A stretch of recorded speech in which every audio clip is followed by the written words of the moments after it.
بسم الله الرحمن الرحيم. À Médine, l'an 632. Le prophète vient de s'éteindre.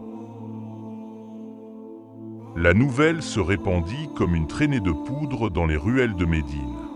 Le prophète, paix et salut sur lui, l'homme qui avait uni les tribus, brisé les idoles et changé le cours de l'histoire, était mort. Et, tandis que sa famille est en deuil, que les pleurs emplissent sa maison, ailleurs, dans une salle discrète, un petit groupe d'hommes se réunit en urgence. Le pouvoir est vacant.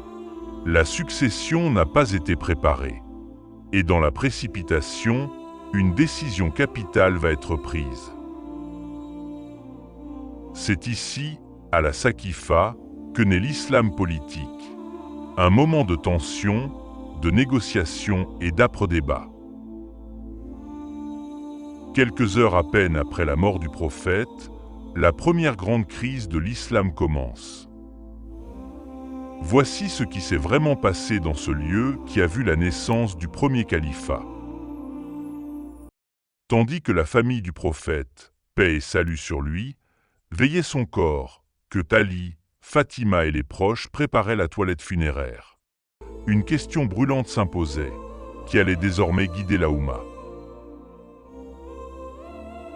Lorsque le prophète Mohammed est décédé en ce 12 Rabi al-Awwal de l'an 11 de l'Hégire, soit le 7 juin 632, une onde de choc a traversé la communauté musulmane.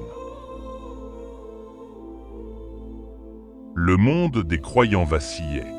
Les hommes se pressaient dans la mosquée, certains refusant d'y croire, d'autres déjà en pleurs. Les compagnons du prophète se dispersent. Ali, Talha et Al-Zubair se retirent dans la maison de Fatima. D'autres, comme Abu Bakr et Omar, étaient encore avec les Muhajirines, les premiers musulmans venus de la Mecque. À Médine, le deuil se mêle à la confusion. Aucune directive explicite n'avait été laissée sur qui devrait prendre la succession du prophète Mohammed à la tête de la communauté. Les Ansars, ces Médinois qui avaient abrité l'islam quand la Mecque le rejetait, se sentaient en droit de réclamer le pouvoir. Après tout, sans eux, la communauté n'aurait pas survécu. Sans leur protection, le prophète, paix et salut sur lui, lui-même aurait peut-être péri. Alors ils se rassemblèrent en secret, dans un lieu connu sous le nom de Saqifa de Banu Saïda. La Saqifa était un simple abri, une cour couverte où les Banu Saïda, une branche des Khazraï, tenaient leurs assemblées. Ce jour-là, elle devint le théâtre d'une scène décisive. Les chefs des Ansars s'y réunirent en hâte. Et rapidement, un nom s'impose.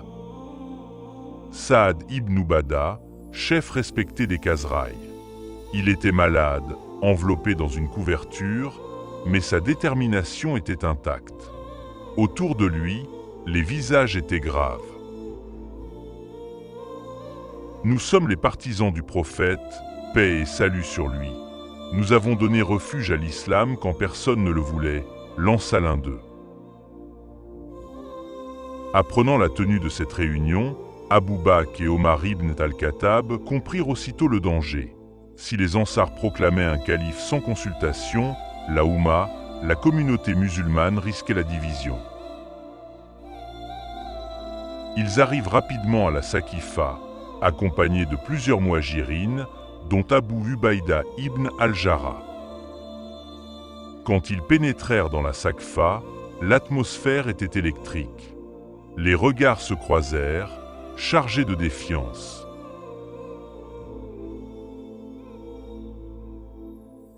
Abu Bakr prit la parole. Sa voix, calme mais ferme, domina le tumulte. « Chers Ansars, nous reconnaissons vos mérites. Personne ne peut nier ce que vous avez fait pour l'islam. Mais le pouvoir doit revenir aux Quraysh. Ce sont eux que les tribus arabes reconnaissent. Si vous prenez le commandement, d'autres vous contesteront. Vous voulez mieux comprendre l'islam? Pensez à vous abonner et à activer la cloche. Merci pour votre soutien. Un silence pesant suivit. Puis les débats éclatèrent. Certains ansars proposèrent même un compromis. Un chef parmi les ansars, les partisans, et un chef parmi les muadjiroun, les émigrés de la Mecque. Omar bondit, impossible. Une communauté ne peut avoir deux chefs.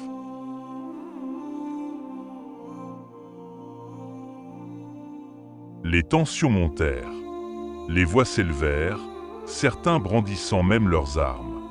Mais Abou Bakr, avec une sagesse infinie, reprit la main en disant « Voici Omar et voici Abu Ubaidah ibn al-Jarrah. Choisissez l'un d'eux si vous voulez. » Mais c'est Omar qui, à ce moment précis, se lève et déclare « Non, Abou Bakr, c'est toi que nous allons élire. Tu es le meilleur d'entre nous. Tu dirigeais la prière du vivant du prophète. Donne ta main. » Il lui prêta allégeance sur le champ. Ce geste déclenche une vague d'approbation. Bachir ibn Saad, un des chefs des Ansars, est le premier de Médine à le suivre. Son acte est décisif.